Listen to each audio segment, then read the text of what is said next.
Picture this: a crowded airport gate, the hum of impatient travelers, and one gate agent who thought she could play God. With a sneer and a single vicious rip, she tore a woman's passport in half. A passport that didn't just belong to any traveler, but as someone with the power to bring an entire airline to its knees. What started as a cruel act of prejudice spiraled into a career-ending catastrophe, a federal investigation, and one of the biggest scandals in aviation history. This is the story of how one moment of arrogance ignited a firestorm that no one could escape. Buckle up, because you won't believe what happens next. Hit that subscribe button and ring the bell, because this tale of justice and retribution is about to take off, and you won't want to miss a single second. Naomi Franklin stood in the heart of Hartsfield-Jackson Atlanta International Airport, the air thick with the hum of rolling suitcases and distant boarding announcements. For 10 grueling days, she'd lived a double life in Miami, leading Operation Sky Shield, a covert federal audit to expose weaknesses in the nation's aviation security. Her brainchild, the project had pushed her to her limits, playing flustered tourists, demanding executives, nervous first-time flyers, all while filing reports in the dead of night.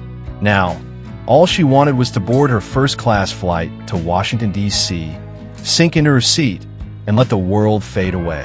Her simple outfit, Georgetown hoodie, sweatpants, sneakers, was deliberate. After weeks of disguises, Naomi craved invisibility. Her backpack held her laptop, a worn copy of Beloved, and a file of findings that could shake the aviation industry to its core. First class was her quiet reward, a rare moment of comfort after a mission that left her bone-tired. But as she approached Gate C-19, a prickle of unease stirred. The gate was a microcosm of the airport's chaos. A family wrangling kids, businessmen in navy suits, an elderly couple sharing a coffee. And at the center of it all stood the gate agent, Marlene Carter. Marlene, early 50s, blonde bob stiff as a helmet, moved with theatrical authority. Her name tag gleamed under the fluorescent lights, but her thin-lipped smile never reached her eyes. Naomi watched her, instincts honed from years as a federal investigator kicking in despite her exhaustion. Marlene was all charm, with a white couple asking about upgrades, calling their kids little darlings. But when a Latino man quietly asked about his boarding zone, her tone turned sharp. It'll board when it boards. Listen up. Naomi's stomach tightened. She'd seen this before, authority bias, where a uniform became a license to wield power unevenly. It was a crack in the system, a human flaw that could compromise security. She filed the observation away, hoping it wouldn't matter today. She just wanted to get home. The boarding announcement crackled to life. We now invite our first-class passengers to board Flight 1278 to Reagan National. Please have your boarding pass and ID ready. Naomi stepped into the short first-class line, phone displaying her digital boarding pass, U.S. passport in hand. She handed both to Marlene, expecting a quick scan.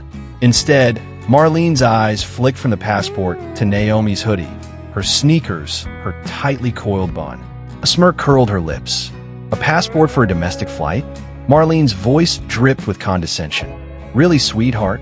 It's my primary ID, Naomi replied, keeping her tone even. It's valid.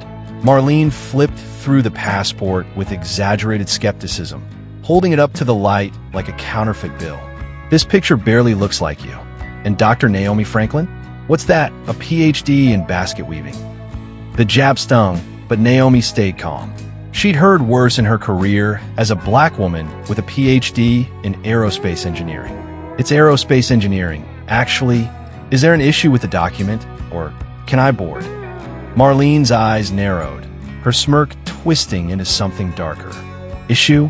Yeah, I don't buy it. First class, a shiny new passport. And you? Doesn't add up. The passengers behind Naomi shifted, sensing tension. A young man, Jaden, subtly raised his phone, recording the exchange. Naomi's voice stayed steady, but her patience was fraying.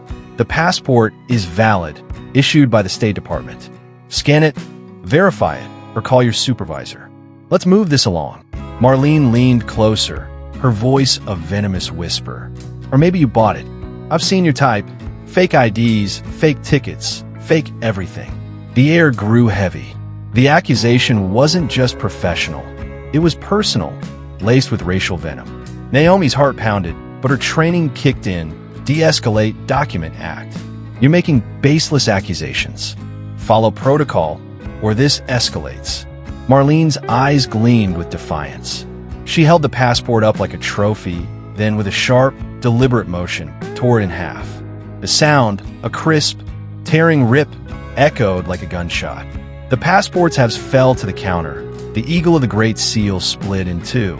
Gasps rippled through the crowd. Jaden's phone captured every second. The silence at gate C19 was deafening. Marlene stood triumphant, arms crossed, as if she'd foiled a crime.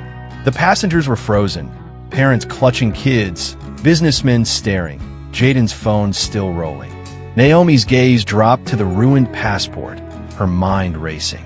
This wasn't just an insult, it was a federal crime. Title 18, Section 1543, mutilation of a passport. Up to 7 years in prison. But for Naomi, it was more than a legal violation. It was a wound to her identity, her citizenship, her years of service. She raised her eyes to meet Marlene's smug stare. Marlene expected a meltdown, tears, a spectacle to justify her actions. Instead, Naomi's face was a mask of icy control, her eyes burning with a focus that made the air crackle. "You just destroyed a United States federal document," she said, her voice quiet but razor-sharp, carrying through the silent gate. "That's a federal offense. Title 18, Section 1543, mutilation of a passport. Up to 7 years in prison." Marlene's smirk faltered, a flicker of uncertainty crossing her face. "It was a fake," she stammered, her bravado thinning. "I'm within my rights to." "You're not," Naomi cut in, her voice now edged with authority. "You had a procedure. Scan the document, use the UV light, call a supervisor. At no point does it involve you, a private citizen, destroying federal property. Why didn't you follow protocol?" The question hung in the air, sharp and accusing. Jaden stepped closer, his phone steady. Marlene's voice took on a defensive edge. "I use my discretion. The safety of this flight is my responsibility. Your responsibility is to follow the law," Naomi countered, stepping back to create a space of command. She reached into her backpack, movements deliberate. Marlene flinched, as if expecting a weapon. Instead, Naomi pulled out her phone and tapped a contact. As it rang, she spoke, her voice carrying to the crowd. "You didn't just break the law, Marlene. You've compromised the very security you claim to protect. Someone who lets bias dictate their actions, who escalates recklessly, isn't a guardian. They're a liability." The phone clicked. Naomi's tone shifted to brisk urgency. "Director Harper, it's Franklin. I'm at Hartsfield-Jackson, Gate C19, invoking Code Black on Operation Sky Shield. We have an active security breach and willful destruction of federal property by a Skywings Airlines agent. I need TSA, FBI airport liaison, and a direct line to Skywings legal team. Inform them they're about to breach their operating certificate." The crowd rippled with shock. The mention of the FBI and a Code Black sent whispers through the line. Marlene's face drained of color, her smugness replaced by a dawning horror. "You're lying," she whispered. "You're nobody." Naomi ended the call, her gaze locking onto Marlene's. "My name is Naomi Franklin, Senior Field Inspector for the Federal Aviation Administration's Office of National Security. For 10 days, I've led a nationwide audit of your airline's security compliance. Your actions, profiling, ignoring protocol, destroying my credentials, aren't just a personal attack. They're a textbook example of the systemic failures we're here to root out. Why didn't you follow procedure, Marlene? Was it training or something else?" Marlene was speechless, her mind a whirlwind of panic. This couldn't be real. The woman in the hoodie couldn't be a federal agent. A harried man in a tight suit stormed toward the gate, his name tag reading Victor Hayes, station supervisor. "What the hell is going on?" he demanded. "Marlene, what did you do? We've got a flight to board." Marlene turned to him, desperate. "Victor, her passport was fake. I confiscated it." She gestured at the torn halves, avoiding her own actions. Victor looked from Marlene's panicked face to Naomi's calm one. His instinct was to back his employee, keep the flight on schedule. "Ma'am," he began, his tone placating, "I'm sure we can sort this out." "Your time to sort this out is over," Naomi said, her eyes flicking to his name tag. "Your employee committed a felony. Your airline is under FAA investigation, effective immediately. Flight 1278 is grounded. This gate is a federal crime scene. Nothing is to be touched." Two uniformed airport police officers appeared, followed by two plainclothes agents moving with unmistakable authority. The crowd parted as the officers established a perimeter. "Folks, clear the area," one officer barked. Jaden lowered his phone but kept recording, capturing the unfolding drama. The plainclothes agents, Agent Ruiz, tall and calm, and Agent Kim, sharp-eyed, approached Naomi. "Franklin," Ruiz asked, FBI airport liaison. "This is Agent Kim. Director Harper briefed us. What's the situation?" Before Naomi could respond, Victor stepped forward indignant.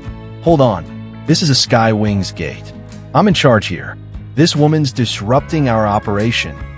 Agent Kim turned to him, unimpressed. "Sir, the moment a federal crime occurs, jurisdiction shifts.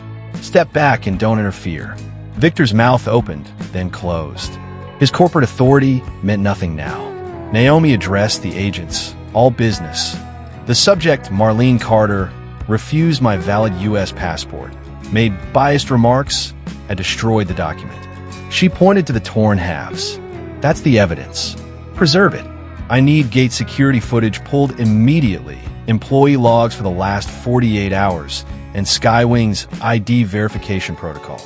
Ruiz nodded, slipping on nitrile gloves. He used tweezers to place the passport halves in an evidence bag, each movement sealing Marlene's fate. Agent Kim spoke into her wrist calm, relaying orders. Marlene watched, trembling, as her reality collapsed. The woman she dismissed was now directing federal agents with absolute authority. "Victor," she whimpered, "do something. I was protecting the flight." Victor's eyes darted between Marlene, the agents, and Naomi. "Marlene, what happened?" he asked, his voice cautious, no longer protective. "She was being difficult," Marlene stammered. "First class, but dressed like that. It was suspicious." Naomi's gaze locked onto her. "Dressed like that? Clarify for the record, Marlene.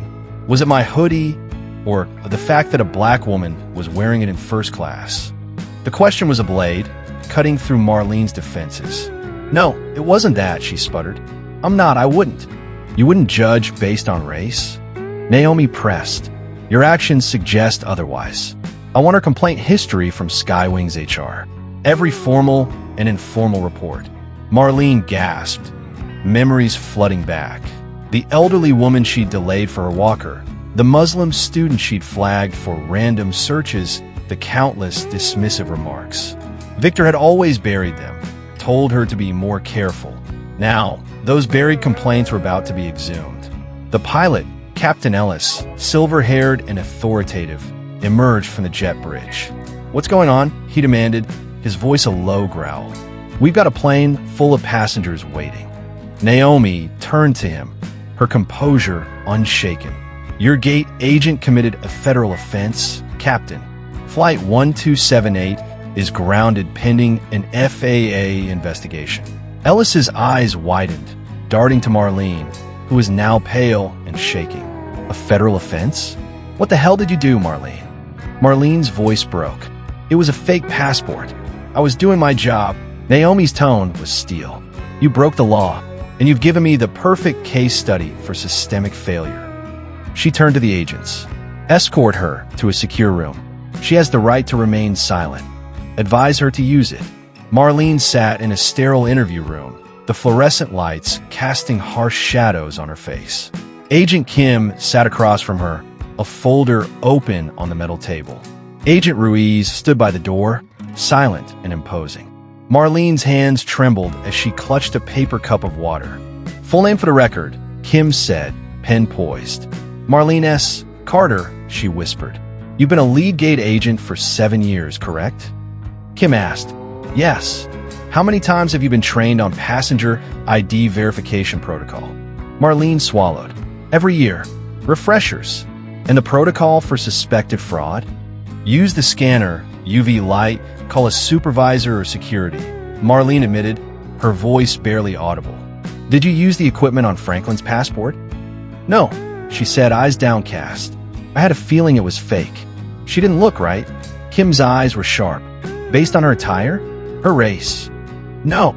Marlene's voice cracked. She was arrogant, challenging me. Is a passenger asking you to do your job a challenge? Kim countered, making a note. You called the passport a cheap forgery. What specific features indicated fraud? Marlene stared blankly. She hadn't studied the passport's security features. She'd just known. It looked fake, she mumbled. Kim's voice was cold. So, you ignored protocol, profiled the passenger, and committed a felony. Accurate. Marlene's eyes filled with tears. I want a lawyer. Wise choice, Kim said, closing the folder. You'll be processed by airport police. The U.S. Attorney's Office will contact you. As Marlene was escorted out, sobbing, Naomi sat in Victor's cluttered office. The supervisor perched nervously on a visitor's chair. She'd taken his seat, a deliberate power move. On the desk lay Marlene's complaint history and synced security footage on an iPad. Mr. Hayes, Naomi began, her voice calm but cutting. In 5 years, Marlene Carter received 14 complaints. 9 from passengers of color, 4 from those with disabilities, 1 from a Middle Eastern man. All signed off by you. Counseled employee. Verbal warning. Case closed. What did this counseling involve? Victor sweated profusely. I told her to be careful, to treat everyone respectfully. And yet her behavior escalated, Naomi said, pushing the file toward him. From insults to obstruction to a criminal act. You didn't counsel her. You enabled her. You created a culture where prejudice was permissible as long as flights left on time. That's not true. Victor protested. I'm a good manager. A good manager doesn't let an employee destroy a passport in public, Naomi said, leaning forward. You buried complaints, ignored patterns, and now you're as culpable as she is. The FAA is launching a full audit of this hub. Every log, file, and procedure will be scrutinized. Victor's face turned ashen. His awards, his career, his pride, all crumbling. Naomi stood, pausing at the door. I've seen the footage, Mr. Hayes. Marlene called me arrogant for asking her to do her job. You'll testify about that under oath. Start thinking about what counseling really means. The FAA audit descended on Skywing's Atlanta hub like a surgical strike, transforming the corporate conference room into a war room. Naomi stood at the helm, her team a relentless force. Forensic accountants with hawk-like focus, NTSB investigators with years of crash site experience, and data analysts who could smell discrepancies in a spreadsheet from a mile away. Laptops hummed, secure servers whirred, and whiteboards filled with flowcharts mapping names, dates, and violations. The air crackled with purpose, but Naomi felt the weight of every decision. This wasn't just about Marlene Carter. It was about dismantling a system that had festered for years. They started with Marlene's digital footprint. Her work computer, seized within hours, revealed a trove of emails between her and Victor Hayes. The messages were a damning chronicle of negligence, complaints brushed off, reassurances laced with complicity. One email from Victor stood out, sent after a passenger named Aisha Khan complained about Marlene's random bag checks. Asterisk, don't worry about Khan. I smoothed it over. Just keep it low-key next time. LOL. Asterisk, the LOL was a nail in Victor's coffin, a casual dismissal of a pattern that had now exploded into a federal case. But Marlene was just a loose thread. As Naomi's team pulled, the entire fabric of Skywing's Atlanta operations began to unravel. Employee files revealed a disturbing pattern of bias across the hub. A baggage supervisor, Carl Jenkins, had a record of losing luggage for passengers with African or Middle Eastern names. Over 20 incidents in 2 years, all dismissed as clerical errors. A ticketing agent, Sandra Lee, consistently assigned minority families to middle seats, even on half-empty flights, with no explanation beyond system glitches. These were not isolated acts, but symptoms of a culture where prejudice was tolerated as long as the planes left on time. Naomi stood before her team, her voice steady but laced with urgency. This isn't a single bad actor. It's an orchard of rot, cultivated by management's obsession with metrics over accountability. We're not just auditing compliance. We're exposing a mindset that puts lives at risk. The most devastating discovery came from the maintenance logs. Analyst Priya Patel, a meticulous data cruncher with a knack for spotting anomalies, uncovered discrepancies that sent a chill through the room. Skywing's Atlanta hub was extending the service life of non-critical aircraft parts beyond FAA-mandated limits. Cabin pressure sensors, hydraulic fittings, even emergency exit latches, components deemed low risk, were being pushed to their breaking points. Inspections were pencil-whipped, signed off without being performed. Priya's voice trembled as she presented her findings. Flight 392, 3 months ago, made an emergency landing in Denver due to a cabin pressure sensor failure. Victor Hayes' report blamed an unforeseeable malfunction, but the sensor was on its third illegal life extension, 2 past the legal limit. The mechanic who signed off? On vacation in the Bahamas. Naomi's blood ran cold. This wasn't just negligence. It was a cover-up that had endangered 180 passengers and crew. She thought of the families on that flight, oblivious to the ticking time bomb above their heads. Her mission, Operation Sky Shield, had been designed to catch exactly this kind of failure, but the scope was staggering. She met Priya's eyes. Dig deeper. Cross-reference every flight for the past year. If they did it once, they did it again. The team worked through the night, fueled by coffee and outrage. By dawn, they'd uncovered 3 more flights with similar violations, each buried under falsified logs. One, Flight 719 to Miami, had reported minor turbulence that Naomi's team linked to a faulty stabilizer component, left in service 6 months past its expiration. Another, Flight 204 to Chicago, had a near miss with a hydraulic failure, logged as routine maintenance. The pattern was clear. Victor Hayes and his team had built a house of cards, prioritizing profit over safety, and it was about to collapse. Naomi met with Captain Ellis, the pilot of Flight 1278, in a quiet office.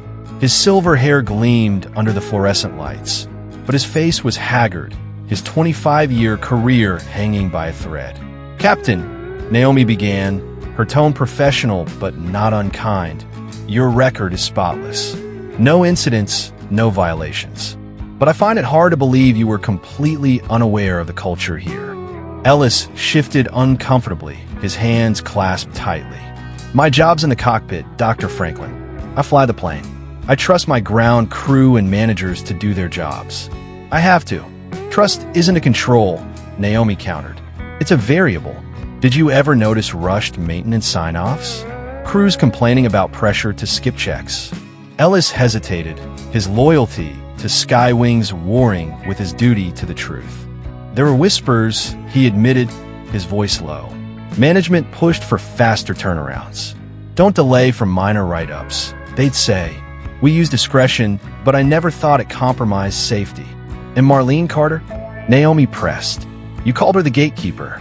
You knew she played favorites, made life hell for passengers she didn't like. Why didn't you report it?" Ellis looked away, shame etching his features. Everyone knew about Marlene.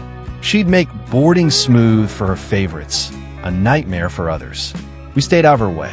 It was easier than fighting her and dealing with Victor. Naomi leaned forward, her voice cutting. "That's complicity, Captain. Ignoring her behavior for an easier day let it fester. It's the soil where people like Marlene and Victor grow. And it's why we're here now." Ellis's shoulders slumped, the weight of his inaction crashing down. Naomi's words were a mirror, reflecting a truth he'd avoided.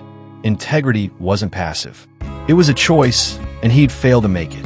But the investigation wasn't just about Skywings. It was personal for Naomi. Late that night, as she reviewed logs in the command center, her phone buzzed. It was Jaden, the passenger who'd filmed the incident. "Dr. Franklin," he said, his voice earnest, "my video's blowing up online. People are furious. My sister's a civil rights lawyer. She wants to help. Whatever you need." Naomi's throat tightened. A stranger's support, amidst the chaos, was a lifeline. "Thank you, Jaden," she said softly. "This fight's bigger than me." The audit's momentum was relentless, but Naomi faced a gut punch that threatened to derail her. At 2 a.m., her phone rang. Director Harper, her mentor of 10 years, his voice heavy with strain. "Naomi, Sky Wings is hitting back.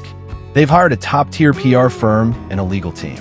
They're claiming you provoked Marlene to protect Operation Sky Shield secrecy." Naomi's heart sank, her fingers gripping the phone. "Provoked her? She tore my passport in half, John. That's a federal crime, not a PR stunt." "I know," Harper said, his tone conflicted, "but they've accessed your personnel file. They're spinning a narrative that your undercover methods were entrapment, that you baited Marlene to expose her. They're even questioning your objectivity, citing your background." "My background?" Naomi's voice was ice. "You mean my race? Or my history of calling out systemic bias?" Harper hesitated.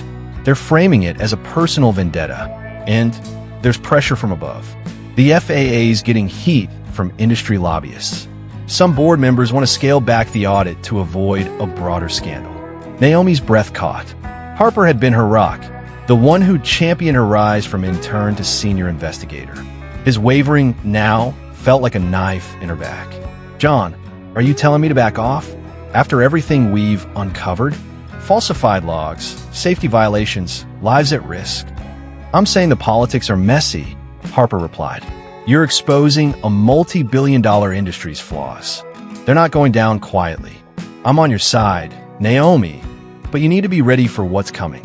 She hung up, her hands shaking. The betrayal cut deeper than Marlene's sneer. Naomi had poured her life into the FAA, sacrificing relationships, sleep, and peace to protect the public. Now, her own agency was wavering under corporate pressure. She paced the command center, the hum of laptops a stark contrast to the storm in her mind. Memories flooded back. Her father, a mechanic who taught her to value precision. Her mother, a teacher who'd instilled a fierce sense of justice. She'd fought to prove herself in a field where black women were rare, only to face accusations of overstepping. But the sting of betrayal fueled her resolve. She gathered her team at dawn, her voice steady despite the exhaustion in her eyes. "Sky Wings is trying to spin this as my fault," she said. "They're calling our work entrapment. We're not just fighting a corrupt airline. We're fighting a system that protects its own. We need to be airtight. Every finding, every violation, documented beyond reproach." Priya raised her hand. "We've got more. Flight 127, 6 months ago, had a near miss with a landing gear issue. The maintenance log was signed by a non-certified technician. Victor approved it." Naomi nodded, her jaw tight. "That's attempted manslaughter by negligence. Get it to the U.S. Attorney's Office. And I want every employee's training records. If Skywings claims I provoked Marlene, we'll show her actions were part of a pattern they ignored." The team worked with renewed ferocity, but Naomi's personal battle deepened. A leaked memo from Skywings' legal team surfaced online, accusing her of orchestrating a sting to advance her career. The comments on Jaden's viral video turned vicious. Some called her a hero, others a race-baiting opportunist. The weight of public scrutiny pressed on her, but a late-night email from Jaden's sister, Maya, a civil rights lawyer, offered a lifeline. "Dr. Franklin," it read, "your work is inspiring. My firm wants to represent you pro bono against Skywings defamation. You're not alone." Naomi's eyes stung as she replied, "Thank you, Maya. Let's fight this together." The next day, a surprise ally emerged, Sarah Nguyen, a former Skywings gate agent who'd quit a year earlier. She contacted Naomi through a secure channel, her voice trembling. "I worked with Marlene. She wasn't just biased. She bragged about it. Victor knew everything. I have emails, recordings, proof of how they targeted passengers. I was too scared to speak up then. I'm not now." Naomi's heart raced. Sarah's evidence was a game changer, but came with risk. "Sarah, coming forward could expose you to legal backlash." "Are you sure?" "I'm sure," Sarah said. "I saw what they did to people like you. It's time they pay." Sarah's recordings revealed Marlene's casual racism in breakroom conversations, joking about keeping certain people in check. Victor's voice was on tape, dismissing complaints as overreactions. The evidence was dynamite, and Naomi's team integrated it into their report, now a 400-page indictment of Skywing's Atlanta hub. The FAA report, titled Operation Sky Shield, Systemic Failures at Skywing's Airlines, was a masterwork of methodical destruction. Leaked to a major news outlet by director Harper, his redemption after his earlier wavering, it ignited a firestorm. The 400 pages detailed falsified maintenance logs, systemic bias, and safety violations that endangered thousands. The torn passport at Gate C-19 was no longer the story. It was the spark that exposed a corporate inferno. Marlene Carter's downfall was swift and brutal. Fired within hours of a leak, she was arrested the next day. The image of her in handcuffs, her face a crumpled mask of disbelief, became the scandal's defining visual, plastered across every news channel. Charged with mutilation of a federal document and civil rights violations, her defense crumbled when Victor, desperate to save himself, testified against her. He detailed years of counseling that amounted to winking at her prejudice. Marlene's feeling about Naomi's passport would cost her years in prison, her 22-year career reduced to a cautionary tale. Victor Hayes faced a worse fate. Charged with falsifying safety records, a crime that endangered hundreds, he was no longer the smug manager of Gate C-19. The FAA made an example of him, ensuring he'd never work in aviation again. His plea deal landed him a 5-year sentence, his name synonymous with negligence. In court, he broke down, admitting he'd buried complaints to keep the peace. The man who lived by the corporate ladder was crushed by it, his fall a public spectacle. Skywings bore the heaviest blow. The FAA imposed a $500 million fine, one of the largest in aviation history, coupled with a court-mandated overhaul of training, hiring, and compliance, monitored for 5 years. Naomi helped draft the terms, ensuring accountability. The airline stock plummeted 40% overnight. Passengers launched a boycott, and their CEO, Richard Langston, faced a humiliating apology tour. On national TV, his voice cracked as he read a scripted mea culpa, his face a mask of forced contrition. Skywings deeply regrets the actions of our former employees, he said, but the public wasn't buying it. The brand, once a budget-friendly staple, became a byword for corruption. Jaden's video, now viewed 10 million times, fueled the outrage. He became a minor celebrity, praised for his quick thinking. On a talk show, he spoke humbly, "I just saw something wrong and hit record." Dr. Franklin's the real hero. Naomi sent him a handwritten note. "Jaden, your courage made a difference. Thank you." Sarah Nguyen's evidence turned the tide. Her recordings, played in court, exposed Skywing's toxic culture, earning her death threats from loyalists, but also admiration from activists. Naomi met her for coffee, their shared resolve a quiet bond. "You gave us the truth," Naomi said. Sarah smiled faintly. "You gave me the courage." But the scandal's ripples reached beyond Skywings. The FAA's findings sparked a congressional inquiry into aviation oversight. Naomi stood at a podium in a Capitol Hill hearing room, her navy suit sharp, her voice resonant. Behind her, a screen displayed her torn passport, now a symbol of systemic failure. The events at Gate C-19 weren't one employee's bad day, she told the senators. They were the inevitable result of a culture that tolerated prejudice, prioritized profit over safety, and ignored the principle that bias is a security threat. When we judge passengers by race or appearance, we create vulnerabilities that could be exploited. She detailed the audit's findings, her words backed by undeniable evidence. Senators leaned forward, some nodding, others visibly shaken. Naomi's voice grew passionate. This isn't just about Skywings. It's about every airline, every airport, every system that lets small acts of prejudice fester. We owe the public more than on-time flights. We owe them safety, dignity, and accountability. After the hearing, a young African-American aide, Keisha approached, her eyes shining. "Dr. Franklin, you're changing the game." "Thank you." Naomi offered a weary smile, her mind flashing to the humiliation at the gate, the betrayal by her own agency, the sleepless nights. "I just did my job," she said. Outside, in the DC sunlight, Naomi felt a profound, hard-earned peace. The karma that struck Marlene, Victor, and Skywings wasn't mystical. It was the relentless consequence of a system forced to reckon with its flaws. She thought of her parents, her team, Jaden, Sarah, and the passengers whose stories she'd uncovered. She'd refused to be invisible, and in doing so, she'd exposed a cancer, dragging it into the light. But the fight wasn't over. As she walked away, her phone buzzed, a message from Maya. "Class action lawsuit filed against Skywings. We're naming you as a plaintiff. Ready for round 2. Asterisk, Naomi smiled, her resolve unbroken. The storm she'd started was far from finished. If this story resonated with you and you believe in the power of holding people accountable, please give this video a like and share it with someone who needs to hear it. And for more true stories of dramatic karma and inspiring triumphs, make sure you subscribe to the channel and hit the notification bell. Thank you for listening.